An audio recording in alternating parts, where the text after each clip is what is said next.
A mystic's musings. Sadhguru, a profound mystic of our times. Introduction. Even at a time when there is great versatility in people's understanding of the word spiritual, it is hard to fit Sadhguru into the category of a spiritual master in an established sense of the word. If you think he is someone who walks on water, who materializes things out of thin air, reads people's minds, looks into a crystal ball, and tells people what they did and what they ought to do, you are in for a surprise. And if you think not, you are in for a bigger surprise. For those of us who have the good fortune of being witness to all the contradiction, paradoxes, compassion and grace, sparks and thunder apart from the million other things that he is, attempting to describe him is certainly not an inevitable task. Yet the possibilities and promises for the non-professional and the world in this most blessed phenomenon of our time are so rich and plenty that it would indeed be criminal to not make an attempt, however clumsy. I first met Sadhguru 16 years ago, when I had just finished my schooling and was in college.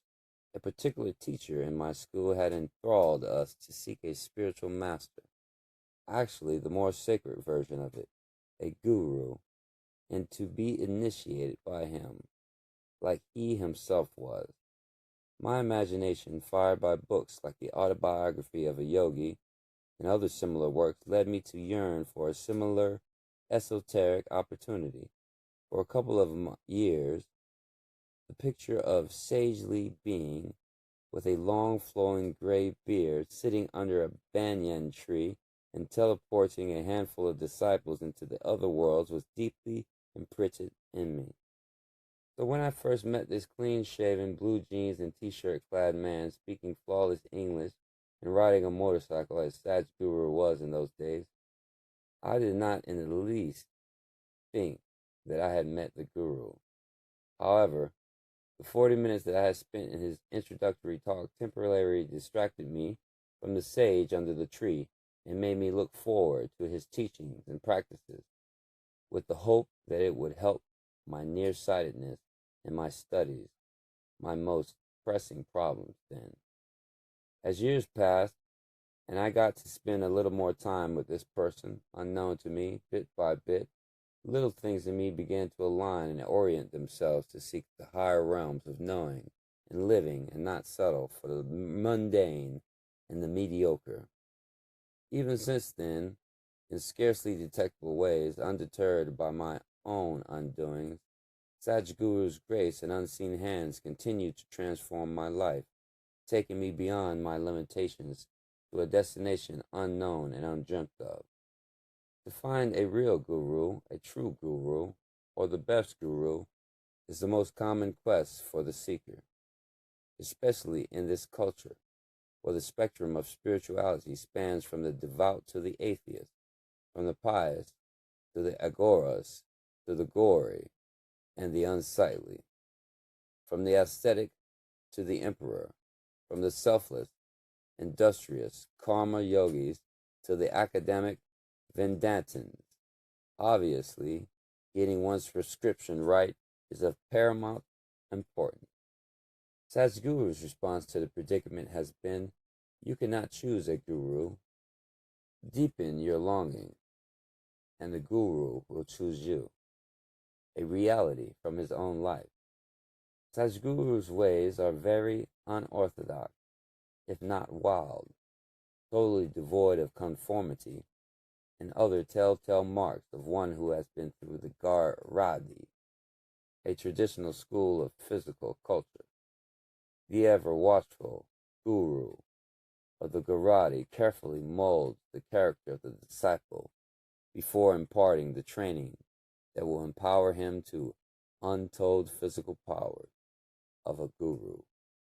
So it was only natural to assume that Sadhguru evolved by himself, an example that one wished to emulate. Sadhguru takes utmost care as to how he deals with each person he encounters, somewhat like the famous saint who threw a volley of stones at the visitors to his ashram, taking care that not one stone hit anybody.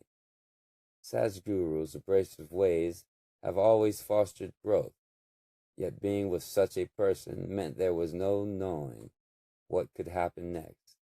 This always kept us on tenterhooks.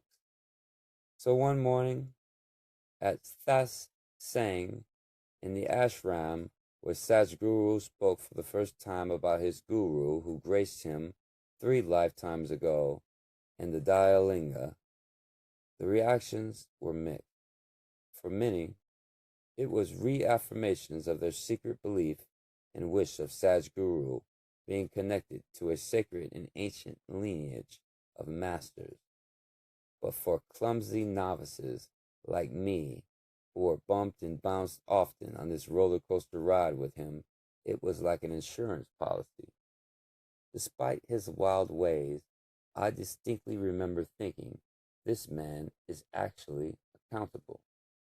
Of all the wonderful traits of Sadhguru, the one that endears him to one and all is that of being a friend. As one who abhors the seriousness that people on the spiritual path often get into, Sadhguru often imparts the most profound teaching with utmost nonchalance. His uncanny sense of humor not only delivers the message, but also gives the seeker the much-needed break from the monotony that often sets in. To a disciple who lamented in a poem that he sought to become an eagle in the sky, but only managed to become a hen looking up to the eagle, pat came the reply, "Then, hen that you are, how will you know what deceptive ways grace will descend? It is grace that brought you here, and it is grace that will deliver. I prefer the hen that looks up to the sky than the eagle that flies but always looking down. How high is not the question, but how intense is your longing for the sky? Man, may you always be in grace." Sadhguru.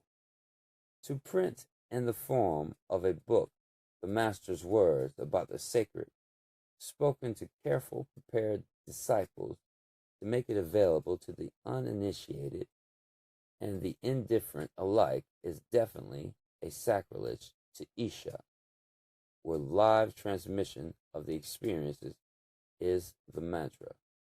However, this book is not created another mirage in the harsh deserts of life, but to spread the sacred fragrance of bounty and abundance, of the presence of an oasis of a living master, and an invitation for one and all to come, drink, dive, and dissolve into it.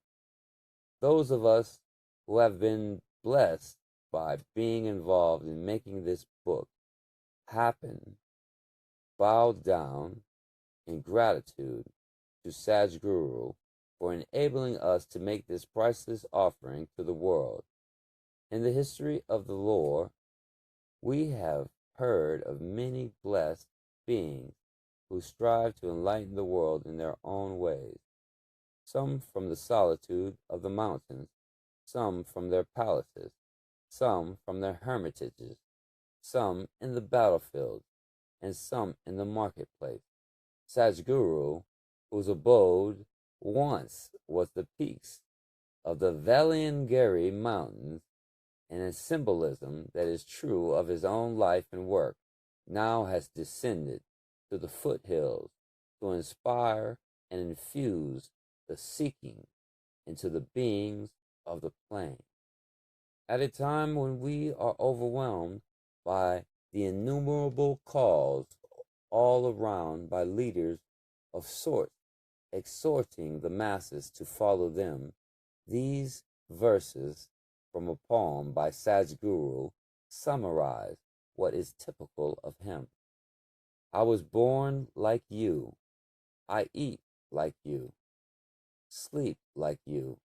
and I will die like you. But the limited has not limited me.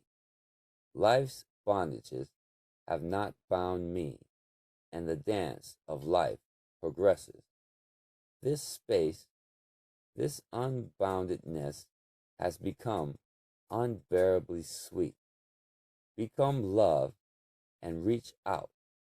Become me, Swami Nisarga. Note to the reader.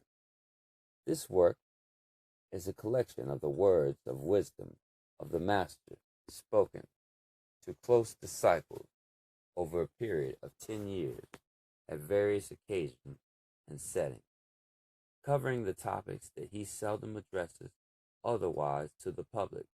These words were spoken to foster the growth of those few who had good fortune of being with him for a long time. To the casual reader, it can shock, provoke, amuse, intrigue, and entertain.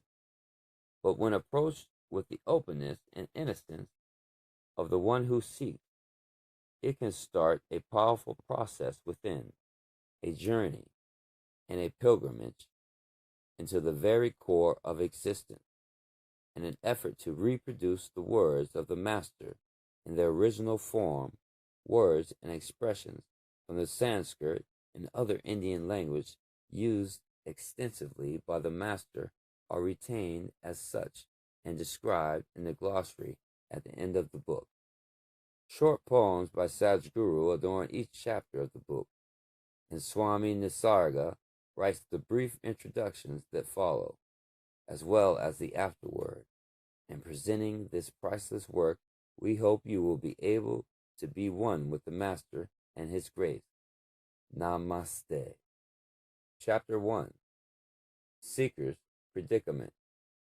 From Musings and Mystics you did hear, seeming to be the sounds of phantom lands. In ignorance blind, life like phantom seems. O creatures of surface, the depths of life will you ever seek? Sadhguru. Knowing not where he comes from, knowing not where he is bound, and the seeker's predicament are indeed pathetic. Trapped in layers of ignorance that bind more tightly than any cement or concrete, the seeker's pain is known only to those who have lived it. Starting his journey from an obscure point in evolution, where life chooses to bestow awareness and conscious seeking in him, the seeker is confronted with a plethora of choices and uncertainties on the path. Without proper guidance and the necessary grace, like a rudderless boat, the seeker goes in endless circles in a boundless ocean, alternately chasing some glimmer of light on the horizon and plunging those self-destructive leaks one's ignorance keeps punching into oneself.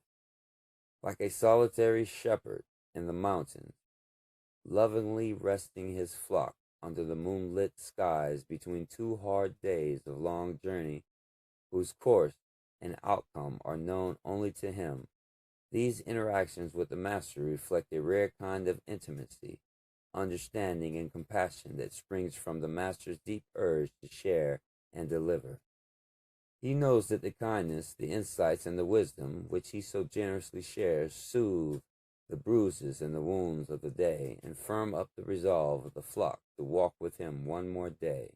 Thus, day after day, the Master charms his flock, infusing an ethereal lightness into those he can, while numbing the pain and biding his time with those he cannot. Seeker, Sadhguru, as I walk this path, I become aware of the many fears and insecurities I have within me. How do I leave these behind and move ahead? Sadhguru, you don't have to leave your fears and insecurities because they don't really exist. You keep creating them unconsciously. If you don't create them, they don't really exist.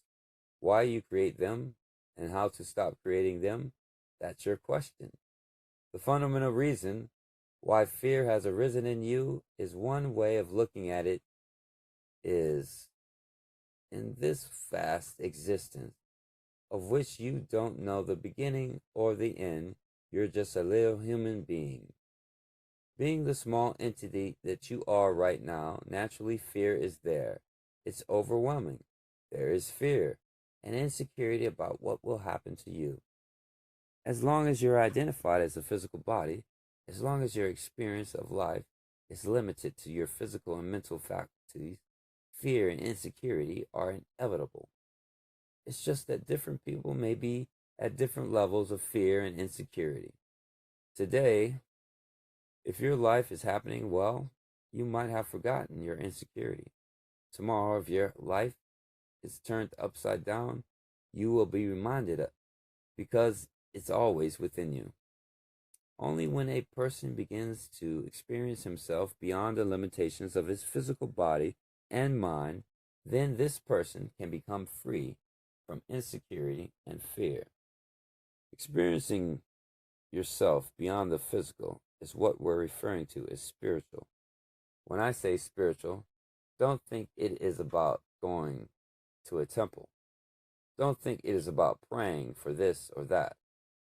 If you look at your prayers, 95% of the prayers in the world are all about either asking for something, fundamentally asking for protection, or for being taken care of. There's nothing spiritual about it. It is plain basic survival. And most people, the very basis of prayer is fear and insecurity. If prayer exists in your life as an act only, it is obscene. Being reverential towards one's aspect and not being so to everything else.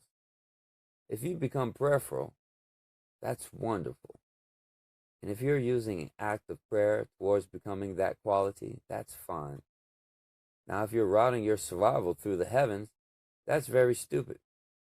Even worms and insects take care of their own survival. So when I say spiritual, I am talking about you beginning to experience that which is not physical. Once this spiritual dimension is alive, once you start experiencing yourself beyond the limitations of the physical and mental, only then there's no such thing as fear. Fear is just the creation of an overactive and out of control mind. Seeker, but Sadhguru, isn't it very natural and human to become anxious when things don't go the way we expect them to? Sadhguru, why are you making all your incapabilities natural and human? Now, if a few things are not going smoothly in my life, and if I do not become anxious about them, if I retain my sense of balance and continue to do what I have to do, would you call me inhuman? Is that what you're saying? When things aren't going the way you want them to go, that's when your capability is most needed. When you become anxious, do you become more capable or less capable? Less capable, isn't it? When you most need your capability, you're forsaking it. Would you call that intelligent way to act? So what you're saying is to live unintelligently is human. That's a very wrong idea. To live intelligently is what being human is all about. Seeker, much of the anxiety I experience comes through my relationships. Isn't it reasonable to expect some understanding from other people? Sadhguru, when you live in this world, there are various types of complex interactions happening. As your field of play increases, the complexity of interaction also goes on increasing. If you're just sitting in a cubicle, working on your computer with only one other person, you need only a little understanding. But if you're managing 1,000 people, you need a vast understanding of everybody. Now suppose you're managing 1,000 people and you want all these people to understand you. then you're not going to manage anything. You need to understand the limitations and the capabilities of those 1,000 people and do what you can. Only then will you have the power to move the situation the way you want it to go. If you're waiting for these 1,000 people to understand you and act, it's just only a pipe dream. It's never going to happen. Seeker, suppose somebody is in a close relationship with me and is very important to me. Shouldn't I expect better understanding from them? Sadhguru, that's the point. The closer the relationship is, the more effort you should make to understand them. But that's not what's happening. In your case, Ram, it so happened. Once there was a man who had been slipping in and out of a coma for several months, with his wife staying at his bedside night and day. When he came to, in those few moments of consciousness, he motioned for her to come closer, and she sat beside him. He said, "I've been thinking. You have been with me through all the bad times in my life. When I got fired, you were there to support me. When my business went down the tubes, you were there working overtime and doing night shifts. When I got shot, you were by my side. When we lost the house in that legal clash, you were right there beside me. Now my health is failing, and you're still beside me. Now when I consider all this, I think you only bring me bad luck." This is exactly what you're doing to yourself and to your relationship. Somebody becomes closer and dearer to you only as you understand them better. If they understand you, they enjoy the closeness of the relationship. If you understand them better, then you enjoy the closeness. Seeker, this is easier said than done. It is difficult to always be there. Sadhguru, see? It's not that the other person is totally bereft of understanding. With your understanding, you can create situations where the other person would be able to understand you better. If you're expecting the other to understand and comply with you all the time while you don't understand the limitations, the possibilities, the needs, and the capabilities of that person, then conflict is all that will happen. It is bound to happen. Unfortunately, the closest relationship in the world have more conflict going on than there is between India and Pakistan. India and Pakistan have fought only 3 battles. In your relationships, you have fought many more battles than this and are still fighting. Isn't it so? This is because your line of understanding and theirs is different. If you cross this line, LOC, this line of control, they will get mad. If they cross it, you will get mad. If you move your understanding beyond theirs, their understanding also becomes a part of your understanding. You will be able to embrace their limitations and capabilities. In everyone, there are some positive things and some negative things. If you embrace all this in your understanding, you can make relationships the way you want it. You can leave it to their understanding. It will become accidental. If they are very magnanimous, things will happen well for you. If not, the relationship will break up. All I am asking is, do you want to be the one who decides what happens to your life? Whether they are close relationships, professional, political, global, or whatever, don't you want to be the person who decides what happens in your life? If you do, you better include everything and everybody into your understanding. You should enhance your understanding to such a point that you can look beyond people's madness also. There are very wonderful people around you, but occasionally they like to go crazy for a few minutes. If you don't understand that, you will lose them. If you don't understand their madness, you will definitely lose them. If you do, then you will know how to handle them. Life is not always a straight line. You have to do many things to keep it going. If you forsake your understanding, your capability will be lost. Whether it's a question of personal relationships or professional management, in both places, you need understanding. Otherwise, you won't have fruitful relationships. Seeker, talking specifically about the work situation, there's a company we have been approaching for business, and they're taking their own sweet time in letting us know if we got the deal. It is extremely frustrating and demotivating. I'm tempted to just curse the client and move on. Now, if our understanding encompasses the client's difficulties, we may be more at peace. But wouldn't that dull the edge we need to pursue and close the deal?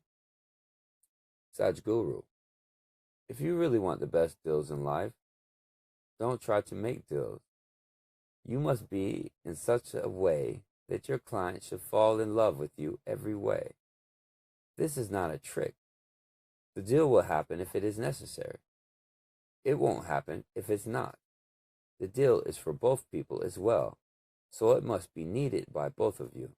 Once we live in the world, there are transactions. Some are of a personal nature, others are different. All of them affect your life. Whether you talk to a taxi driver for a minute, or you talk to your boss, or speak to your client, husband, wife, or child, every transaction is affecting your life. Now, the problem with you is that you hold one transaction above the other. You involve yourself more with one less than the other. It won't work like that. All these things are needed for you to have a fruitful life. You don't just fall in love with the whole situation. Why don't you just fall in love with the whole situation? As long as you wish to be in that situation, make it happen like a huge love affair. Why not? That's how it should be. Only then work becomes effortless. What is it you're calling a love affair? It's unconditional involvement in doing whatever is needed. If you don't have that sense of involvement, you will always try to get the best deal out of somebody. That means you must meet the dumbest people in the world. Intelligent people will never bite your dumb deal. There once was this almost confirmed bachelor who for months had been pursuing an attractive lady and became her most devoted admirer. Finally, he collected sufficient courage to ask her the most momentous of all questions. There are quite a lot of advantages to being a bachelor, he began, but there comes a time when one longs for the companionship of another being, a being who regard one as perfect, as an idol to be worshipped and treated as one's own absolute own, who will be kind and faithful when times are tough and hard, who will share one's joys and sorrows. To his delight, he saw a sympathetic gleam in her eye. She nodded in agreement and then said, "I think it's a great idea. Can I help you choose which puppy to buy?" So you see that for you to make a deal, you should only meet people who are more stupid than you. If you meet people who are more intelligent than you, there's no way to get the deal to your advantage. If you just give yourself and see how both of you can be benefited from the deal, then whenever it is possible, it will happen. Of course, deals are subject to many other conditions, such as market situation, economic conditions, or the world situation. But if you establish your inner way of being and are doing the best you can, then what has to happen, according to your capacity, will happen. What you can't do won't happen anyway. Even if you break your head, it won't happen, but that's okay. You need not be a superhuman being capable of doing everything. If you don't do what you're capable of doing, that's when it's not okay. That's when you have failed. So don't worry about always pulling off deals, and more deals. Just learn to offer yourself, which is the best possible thing you can offer to the whole situation. Then naturally, people will take it as if it's what they need. God didn't intend this. You have become a disciple of the devil if your whole life is about making deals. The devil is always making a deal with somebody. God never made a deal with anybody. Once it so happened that a priest was walking on the street, and he saw a man who had just been stabbed.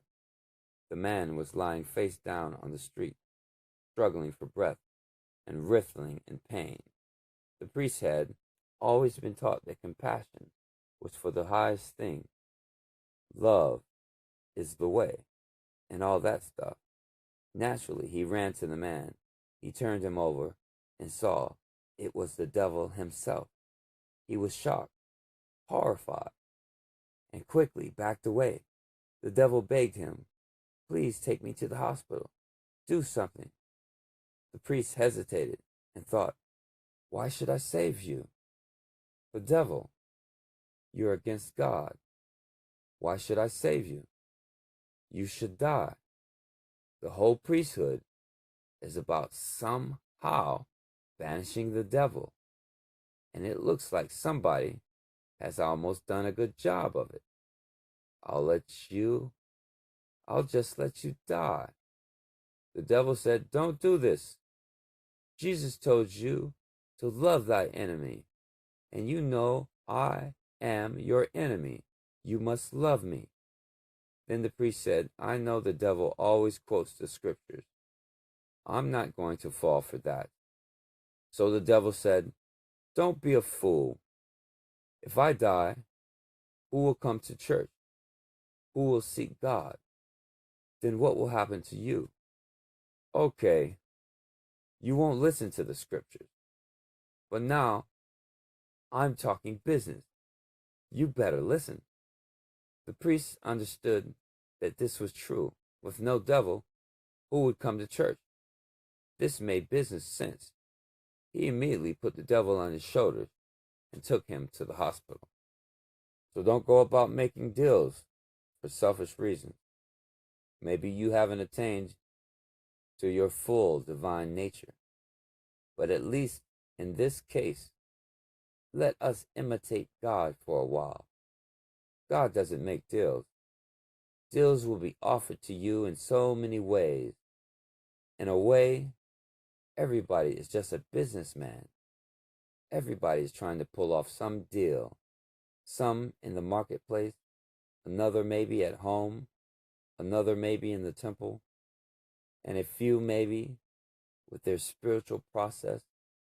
But everybody is trying to pull off some kind of deal. When you get a good deal, you are all very civilized and nice.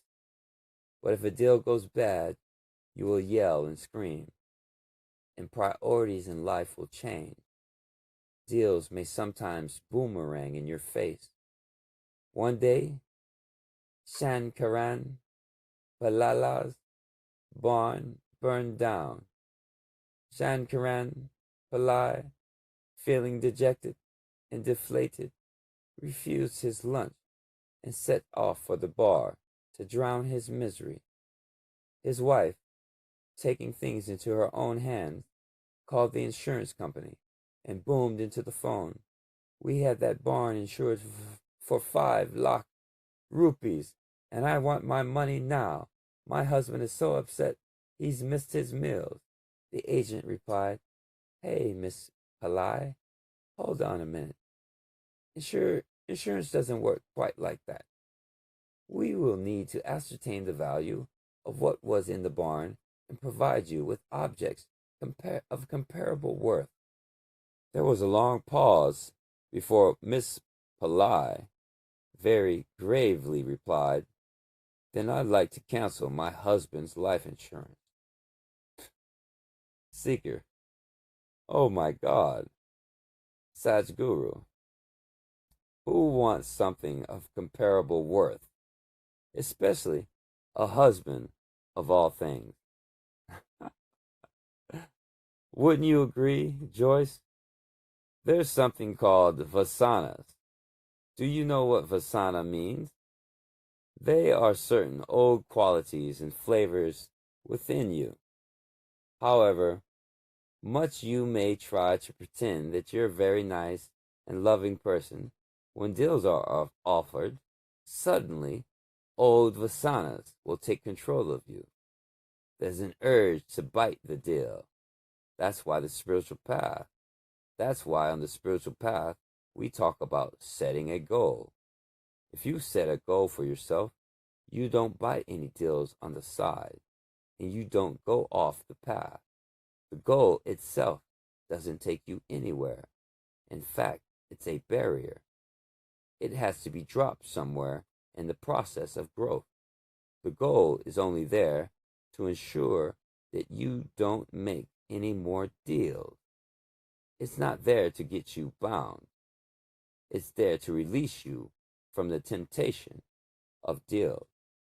Seeker: Sadhguru, how does yoga help me perform better in this environment? Sadhguru: when we say yoga, probably for many of you, it means some physical postures, twisting yourself into some impossible postures. That's not what we're referring to as yoga. Yoga means to be in perfect tune. Your body, mind, and spirit and the existence are all in absolute harmony. When you fine-tune yourself to such a point where everything functions so beautifully within you, naturally, the best of your abilities will just flow out of you. When you're happy, your energies always function better. Do you see that when you're happy, you have endless energy? Even if you don't eat, if you don't sleep, it doesn't matter. You can go on and on. Have you noticed this? So just knowing a little happiness is liberating you from your normal limitations of energy and capability.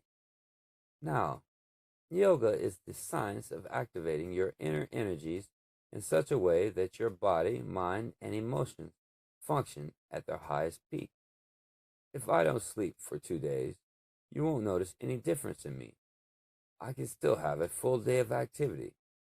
When your body and mind function in a completely different state of relaxation and a certain level of blissfulness, you can be released from so many things that most people are suffering from.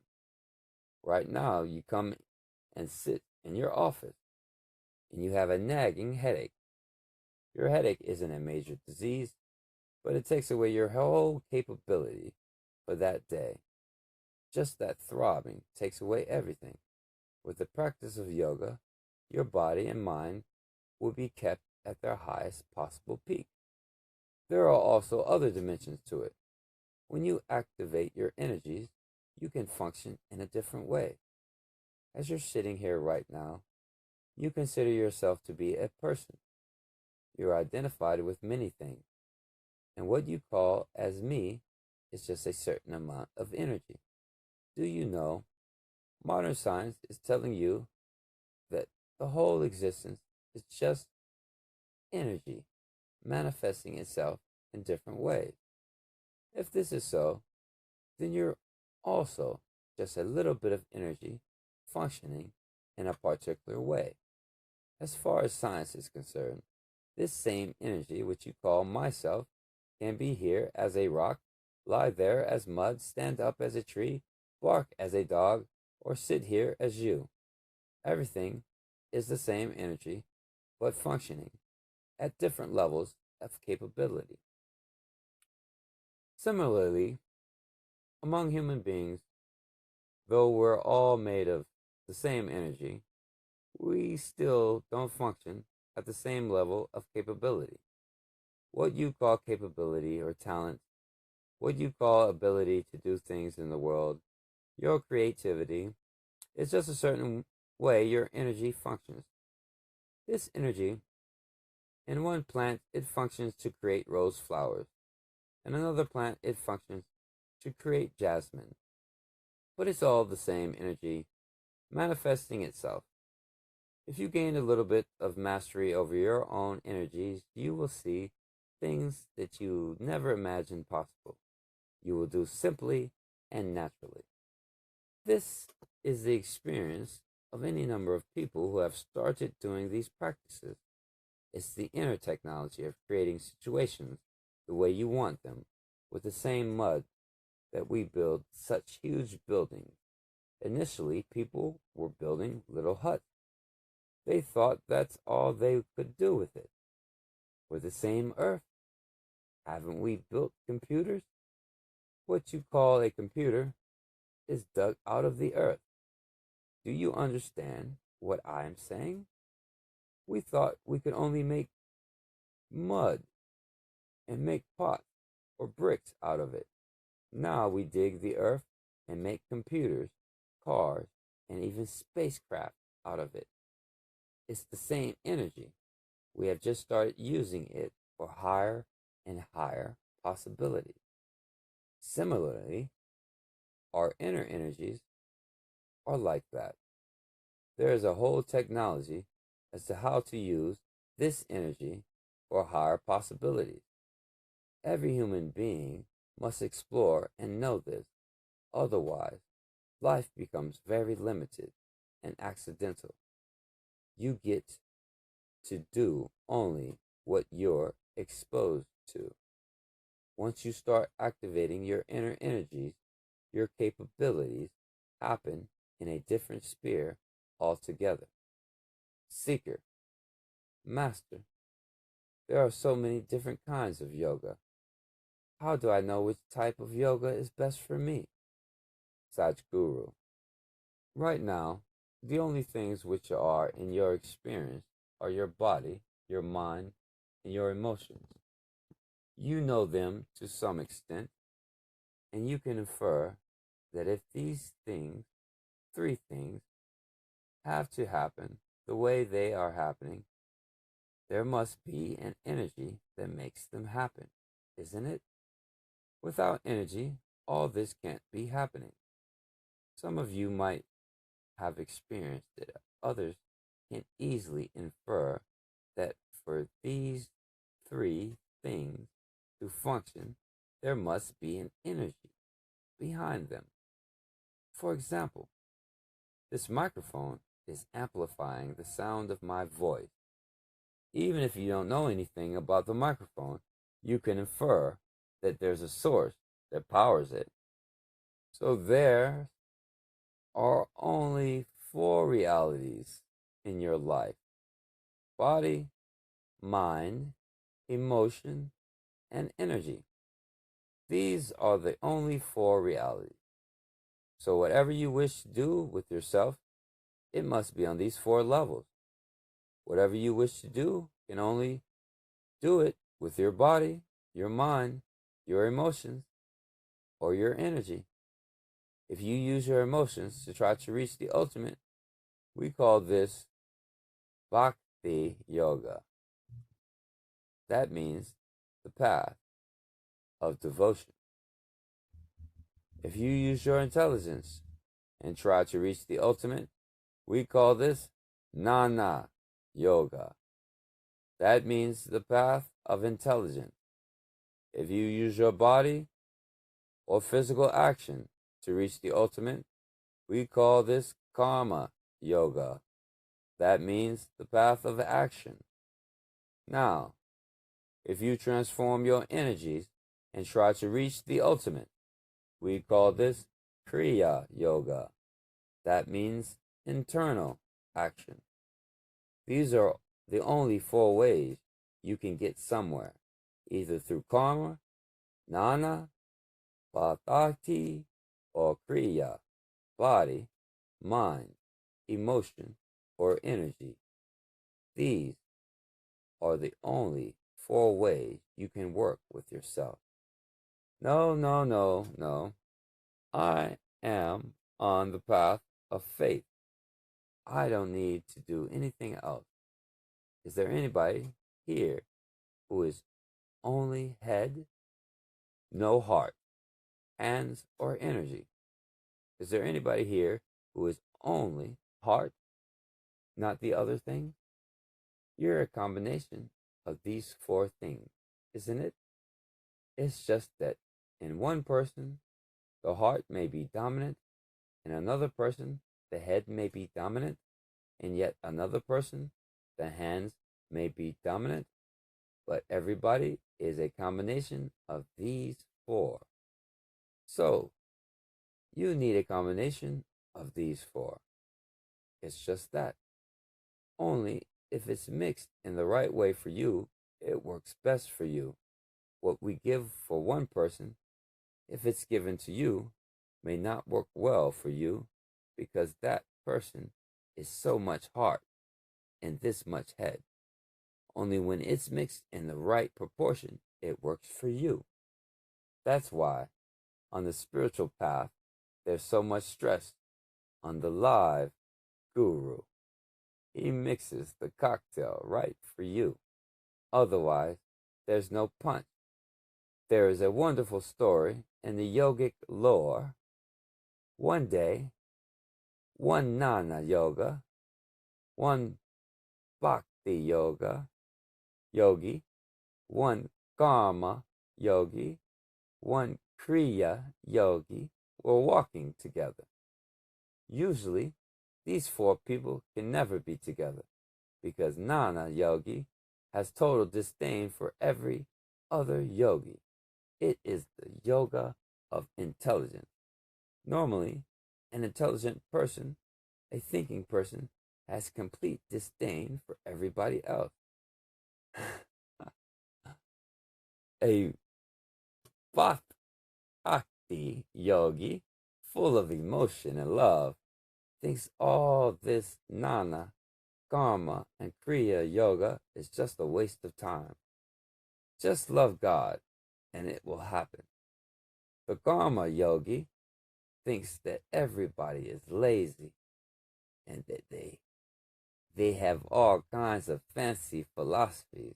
What needs to be done is work. One must work and work and work.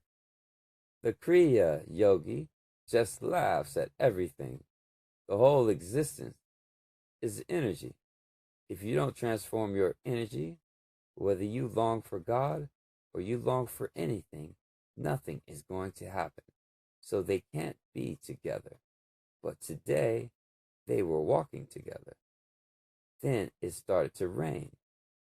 They were in the forest, and it started to rain. They started running, looking for shelter, and they found an ancient temple, which just had a roof, no walls on the side. In the center, there was a linga. So these people went inside the temple for shelter.